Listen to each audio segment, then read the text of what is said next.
Today we're going to cover the face pull, which is an awesome exercise for your shoulders and your upper back.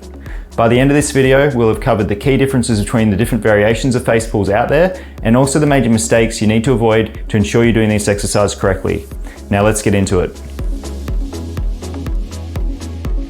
To build stability at the shoulder and combat horizontal pressing movements like bench press and other big internal rotation exercises, it's common practice to include rotator cuff exercises and horizontal pulling exercises such as rowing movements to balance out our upper body and shoulders.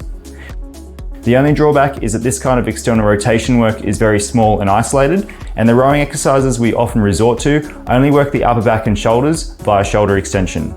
To fully combat the effects of bigger pressing exercises, we not only need bigger external rotation exercises, we also need to strengthen horizontal shoulder abduction through exercises like wide grip rows and rear delt exercises where the upper arms are more level with the shoulders. The face pull is an excellent exercise that combines elements of both external rotation and horizontal shoulder abduction into an all-in-one big bang for your buck exercise that involves the rear delts, rotator cuff, and muscles of the middle and upper back. It's also a great movement for shoulder health and correcting bad posture. As good as the face pull is though, it's only effective when performed correctly. Let's now look at the common mistakes whilst performing the face pull and how to rectify them so you get the most out of this movement. You'll need to avoid these common mistakes to both perfect and progress your face pulls. An inside-out grip puts the shoulders into internal rotation, which is the direct opposite of what the exercise is intended for. If you maintain this position with your shoulder blades elevated, you'll not allow your shoulder blades to move freely and you'll struggle to get the full range of motion. You'll also likely develop pain in your shoulders and neck. Lack of external rotation. This is usually coupled with the wrists flexing and extending to compensate for the lack of rotation. If you're doing this, it's likely that the weight is too heavy or your thoracic spine is rounded over in the end position. Shrugging the shoulders. This is caused by a lack of activation in the lower and mid traps and an overuse of the bigger upper traps. Having the elbows too high is a recipe for shoulder and neck impingement. This is usually associated with shrugging of the shoulders and going too heavy. Jerking and flinging your arms around the shoulder joint with momentum will not only give you a little strength and muscular benefit, it will likely cause you pain as well. Pulling to different locations of the body each rep means that you're not overloading the same muscles consistently and you're likely using the wrong muscle groups. Cheating with the hips and or lower back. Too much weight is the usual culprit here and you're essentially compensating by using your hips and lower back. This is both ineffective and unsafe. To avoid the common mistakes with your face pulls, ensure you do the following. An outside in or neutral grip works best for face pulls as it enables external rotation of the shoulders, which is the goal of this exercise. Ensure a proud posture and keep your chin tucked in. This posture lets your shoulders protract and retract freely around your ribcage each rep. Begin each rep by slightly squeezing your shoulder blades together, then fluidly pull your elbows back and out so they are armpit level throughout the exercise. Focus on pulling the rope apart as well as back each rep. If you do this correctly, your end position will see your wrists, elbows and torso in vertical alignment with your shoulder blades completely squeezed together, much like a double biceps pose. If you're struggling to achieve this position, you'll need to loosen up your pecs and sub-scap while also working on the wall slide exercise.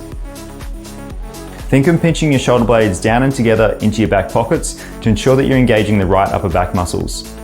You should rotate your upper arms at the shoulder joint under control the entire exercise and go through a full range of motion with your arms close to straight at the start of each rep.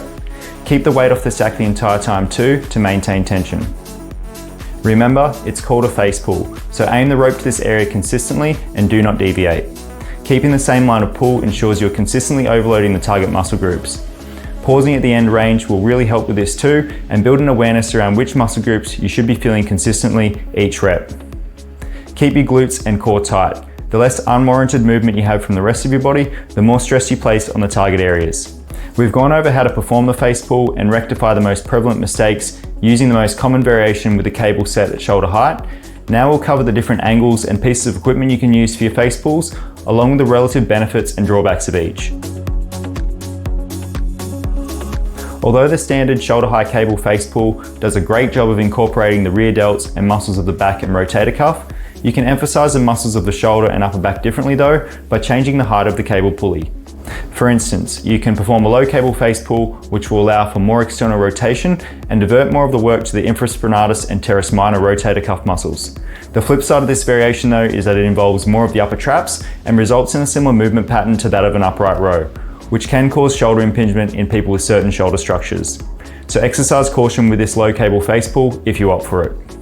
In contrast to the low cable version, the high cable face pull involves less external rotation and targets the lower traps more. This is a good variation if you struggle with scapular depression, but the drawback will be that it won't work the rotator cuff quite as much. This version can also be performed on a lat pull-down machine, both seated and standing as shown. There is also the option to use a bench and do a chest-supported cable face pull, and this ensures that you keep your body strict and you don't cheat with any unwanted movements. Some other great options for your face pulls include gymnastics rings and the suspension trainer. With these variations, be sure to maintain constant tension on the straps and keep the technique principles similar to the cable face pulls we looked at earlier.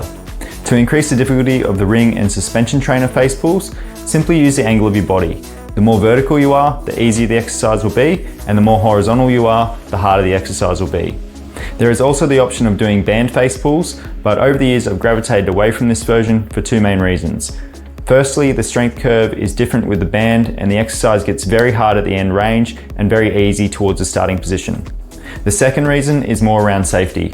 I've heard too many horror stories about band snapping and people lacerating their face and their eyes. And that's how to perform face pulls correctly and how to utilize this awesome exercise on a number of pieces of equipment. High reps work best for this movement, and going under 12 reps is generally not recommended for most variations we covered. Remember too that face pulls are not just an exercise for developing the muscles around your shoulders and upper back, but they're also great for correcting slouch forward postures we often find ourselves in. So be sure to do face pulls frequently. Now before you go and rip in, also make sure you check the description below for your free shoulders training guide, which includes a complete program and covers many other great exercises not included in this video.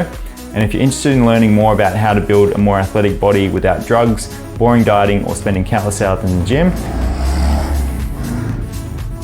If you're interested in learning about how to build a more athletic body without drugs, boring dieting, or spending countless hours in the gym, then make sure you like this video and subscribe to the channel, as this will help us bring you the best and most up-to-date information on training and nutrition. Thanks for watching, and see you next time.